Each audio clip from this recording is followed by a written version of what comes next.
Gold trusted gold buyers. మీరు తాకట్టు పెట్టిన బంగారాన్ని విడిపించి ఈ రోజు ఉన్న మార్కెట్ ధరకు కొనబడను.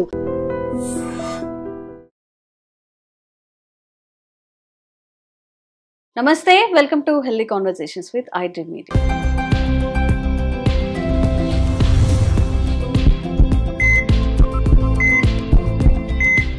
నేను మీ ఝాన్సీ. సో ఈరోజు మనతో ఉన్నారు డాక్టర్ బాలకిషన్ గారు. 40 ఏళ్లకు పైగా ఆయుర్వేద వైద్యాన్ని అందిస్తున్నారు. మరి మీ పిల్లల్లో కానీ ఎప్పుడైనా మీకు కానీ కాల్షియం లోపం ఉంది అని ఎప్పుడైనా డాక్టర్స్ చెప్పారా? ఎప్పుడైనా వీక్గా అనిపించడం, బోన్స్ చాలా పెయిన్గా అనిపించడం, ఈ బోన్ హెల్త్ దెబ్బతినడం, ఇలాంటి ఇష్యూస్ని మీరు ఫేస్ చేస్తున్నారా? సో కాల్షియం పుష్కలంగా ఏ ఫుడ్లో ఉంటుంది, ఎంత తీసుకోవాలి, అండ్ ఇంకా బోన్ రిలేటెడ్ ఇష్యూస్ వచ్చినప్పుడు ఎలాంటి జాగ్రత్తలు తీసుకోవాలి, ఈ విషయం గురించి తెలుసుకుందాము. నమస్తే సార్. సో ప్రతి ఒక్కరికి ఒక సర్టెన్ ఏజ్లో కానీ ఒక సర్టెన్ పీరియడ్లో కొన్ని డెఫిషియన్సీస్ వస్తే అందులో కాల్షియం కూడా ఒకటి. మరి కాల్షియం డెఫిషియన్సీ వల్ల ఇంకా ఎలాంటి ఇబ్బందులు వచ్చే అవకాశం ఉంటుంది? జనరల్లీ కాల్షియం రిక్వైర్మెంట్, కాల్షియం ఎవరిలో తగ్గుతుంది, ఎవరికి అవసరం వస్తుంది? ఫస్ట్ ఎదిగే పిల్లల్లో, చిన్న పిల్లల్లో కాల్షియం కావాలి తప్పకుండా. మళ్ళీ ఓల్డ్ ఏజ్లో కూడా కాల్షియం రిక్వైర్మెంట్ ఉంటుంది. మధ్య ఏజ్లో అక్కర్లేదు, ఈ చివరి వాళ్ళకి తప్పనిసరి రిక్వైర్మెంట్ ఆఫ్ కాల్షియం ఉంటుంది.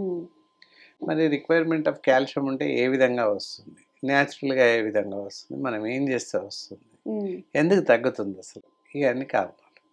మనం తగ్గడానికి కారణాలు చూసుకున్నట్లయితే చూడాల్సి వస్తుంది తప్పనిసరిగా. ఎందుకు అంటే ఈ రోజుల్లో పరిపుష్టమైనటువంటి ఆహారం, పుష్టికరమైనటువంటి ఆహారం ఎవరు తీసుకోవట్లేదు. ఇది అందరికీ తెలిసిన విషయమే, అయినప్పటికీ ఎవరు ఒప్పుకోరు. 100కి 100 నిజం.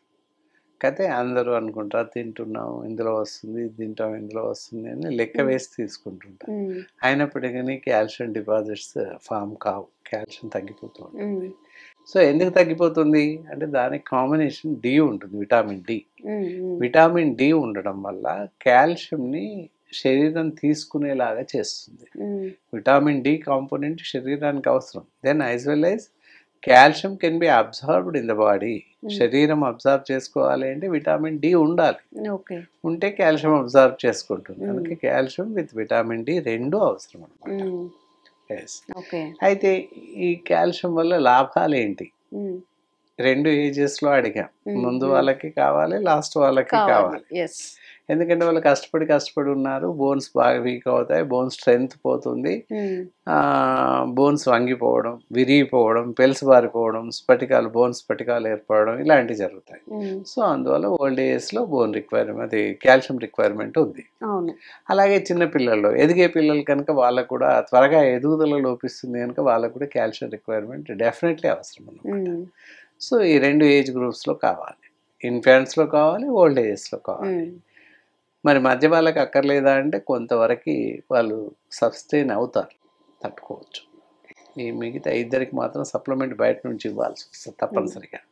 ఏ చిన్న జ్వరం వచ్చినా, చిన్న పిల్లలకి దగ్గులేసినా, జలుబులేసినా, జ్వరం మందుతో పాటు మల్టీ కాంపౌండ్ మెడిసిన్ రాస్తారు. మల్టీ విటామిన్ మెడిసిన్ లేదా కాల్షియం మెడిసిన్, డైరెక్ట్ కాల్షియం రాస్తారు. మల్టీ విటామిన్స్ రాస్తే కూడా అందులో కాల్షియం కార్బోనేట్, కాల్షియం ఉంటుంది, కాల్షియం ప్రాంతనట్టు ఉంటుంది, and as well as vitamin D కూడా ఉంటుంది. వర్స్టాల్ అనే సిరప్ ఉంటుంది, అందులో కంపల్సరీ విటామిన్ డి ఉంటుంది. జనరల్గా ఇంగ్లీష్ మెడిసిన్ ఆ విధంగా వాళ్ళు తప్పనిసరిగా మెయింటైన్ చేస్తారు పిల్లలకి. ఇక పెద్దవాళ్ళ విషయాల్లో వస్తే ఈ మధ్య కాలంలో వీక్ అవ్వడం, అలాగే ఏ జ్వరమో రావడం, దగ్గు లేవడం, ఇలా ఏదైనా దగ్గు లేసినా, జ్వరం లేసినా, ఇంకేదైనా ఇతరత్ర శారీరక ప్రభావాలు ఉన్నా కూడా బలవర్ధకమైన ఆహారం తీసుకోవాలి, బలమైనటువంటి మెడిసిన్స్ తీసుకోవాలి. స్ట్రెంగ్త్ అంటే కంపల్సరీ మళ్ళీ కాల్షియం కానీ ఫోలిక్ యాసిడ్ కానీ రాస్తుంటారు. సో దానివల్ల బోన్ స్ట్రెంగ్త్ పెరగడం, కాల్షియం పెరగడం సంభవిస్తుంది. అందువల్ల సో ఏంటి, ఎక్కువగా పెలిసిపారిపోవడం, ఎముకలు విరిగిపోవడం, ఎముకలు స్ట్రెంగ్త్ తగ్గిపోవడం, వాటి డెన్సిటీ తగ్గిపోవడం, ఊరికనే బొక్కలు నొప్పి పెట్టడం, కంట్రోల్ నొప్పి పెట్టడం, ఇవన్నీ జరుగుతూ ఉంటాయి.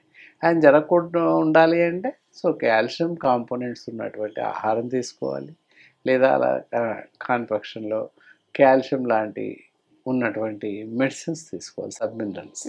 మామూలుగా మనకి జనరల్గా కళ్ళ కనపడుతుంది ఏంటి, ఇంగ్లీష్ వైద్యం కనిపిస్తుంది కనుక వాళ్ళు తప్పకుండా vitamin D and calcium combination medicine రాస్తూ ఉంటారు.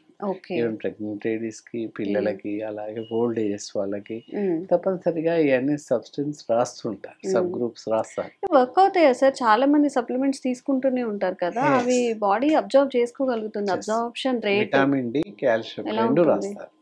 సో అప్పుడు అబ్జర్వ్ అవుతుంది. సో కొంతమందిలో ఎక్కడో అక్కడ లక్షలకు కాదు, కానీ మెడిసిన్ వాడినంత కాలం స్ట్రెంగ్త్ఫుల్గా ఉంటాం, కొంతవరకు కాల్షియం అందుతుంది శరీరానికి. ఆ తర్వాత పరిస్థితి ఏంటి కదా, న్యాచురల్గా చూడాల్సిన అవసరం ఉంటుంది.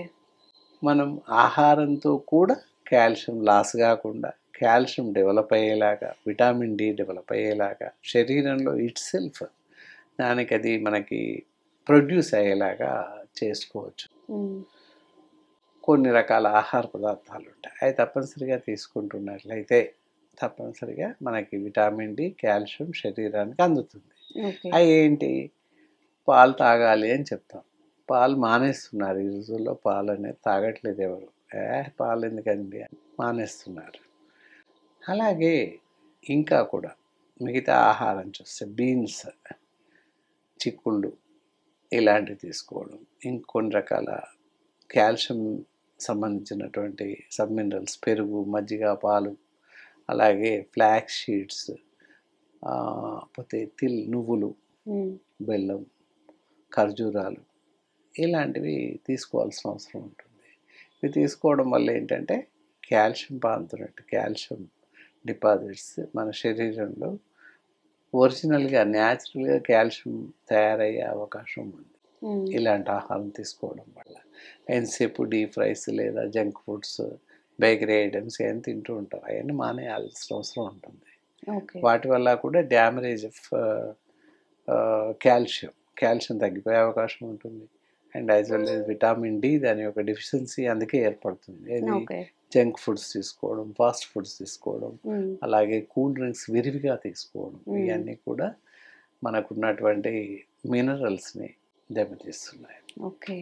మరి కాల్షియం డెఫిషియన్సీ ఉన్నప్పుడు ఆయుర్వేదంలో ఎలాంటి మెడిసిన్ ఉంది, సప్లిమెంట్స్ కానివ్వండి, ఈ సప్లిమెంట్స్ రూపంలో? చాలా మంచి ప్రశ్న ఇస్తారు. ఇక్కడ ఏంటంటే అన్నింటిలో లాగా ఆయుర్వేదంలో కూడా అద్భుతమైనటువంటి మెడిసిన్స్ ఉన్నాయి. అండ్ వైరైస్ ఇంగ్లీష్లో లాగా మామూలుగా ప్యారలల్గా వెళ్తుంది ఏంటి మనం చూడాలంటే, ఇంగ్లీష్లో వెళ్తుంది కనుక అలోపతి వైద్యం గురించి జస్ట్ చెప్పాల్సి వస్తుంది. అక్కడ వాళ్ళు ఇస్తుంటారు ప్రతి జబ్బులో, ఈవెన్ ఫ్రాక్చర్ అయింది కాల్షియం మెడిసిన్ ఇస్తారు. ఏదైనా ఎముకల నొప్పులు ఉన్నాయి, కీళ్ళ నొప్పులు ఉన్నాయి, అప్పుడు ఇస్తారు కాల్షియం. ఏది కీళ్ళ నొప్పులు, జాయింట్ పెయిన్స్ అవ్వచ్చు, నీ పెయిన్స్ అవ్వచ్చు, బ్యాక్ పెయిన్ అవ్వచ్చు, సర్వైకల్ మెడ నొప్పి అవ్వచ్చు, ఇలాంటి ఏవి జరిగినా కూడా calcium and vitamin D medicines ఇస్తుంటారు డాక్టర్స్. అలాగే అదేది కాకుండా న్యాచురల్ మెడిసిన్ ఇన్ ఆయుర్వేదంలో కూడా అద్భుతమైనటువంటి మెడిసిన్ ఉంది. Vitamin D, calcium and folic acid, everything will be presence in the Ayurvedic medicines. అన్నీ కూడా ఇందులో ఉంటాయి. ఇక్కడ చూడొచ్చు క్యాల్స్క్లామ్ అని చెప్పేసి complete calcium pantothenate, vitamin D ఉంటుంది, ఫోలిక్ యాసిడ్ ఉంటుంది, అండ్ యాజ్ వెల్ యాజ్ ఈ అన్ని సబ్ మినరల్స్ అన్నీ ఉంటాయి. దీనివల్ల ఏంటి, ఎముకలకి దృఢత్వం ఏర్పడుతుంది. అంటే ఎముకలు పెలుసుబారిపోవు, ఎముకలు విరగవు. సో ఒకవేళ ఫ్రాక్చర్స్ అయినప్పటికీ త్వరగా కుదుటపడి త్వరగా అంటుకునే అవకాశం ఉంటుంది. బోన్ ఫ్రాక్చర్స్ త్వరగా సెట్ అయ్యే అవకాశం ఉంటుంది. ఈ విధంగా ఈ మెడిసిన్స్ కనుక వరుసన తీసుకుంటున్నట్లయితే, ఎన్ని మంత్స్ వాడాల్సి ఉంటుంది? ఇది వరుసన మామూలుగా ఇందాక చెప్పుకున్నాం పిల్లలకి అని, పిల్లలకి ఇవ్వచ్చు, పెద్దవాళ్ళు తీసుకోవచ్చు. ఏ ఫ్రాక్చర్స్ ఉన్నా లేకున్నా రెగ్యులర్గా వాడడం వల్ల ఏంటంటే కాల్షియం డెఫిషియన్సీ రాకుండా కాపాడుకున్న వాళ్ళు. ఇందాకే చెప్పుకున్నాం 50 ఏజ్ 60 ఏజ్ పైబడ్డ వాళ్ళు ఏ ప్రాబ్లం లేకున్నప్పటికీ రోజు వాడచ్చు. రోజు ఆహారంలో భాగంగా చేసుకొని ఉదయం సాయంత్రం 1 కప్ తీసుకోవచ్చు. ఇదేంటంటే 1 spoon medicine with hot milk. మామూలుగా వేడి కప్పు వేడి పాలు, అలాగే 1 స్పూన్ ఈ పౌడర్ వేసేసుకొని కాస్త బెల్లం వేసేసుకొని తాగేసేయాలి. ఓకే. అలా తాగడం వల్ల మంచి బెనిఫిట్స్ ఉంటాయి.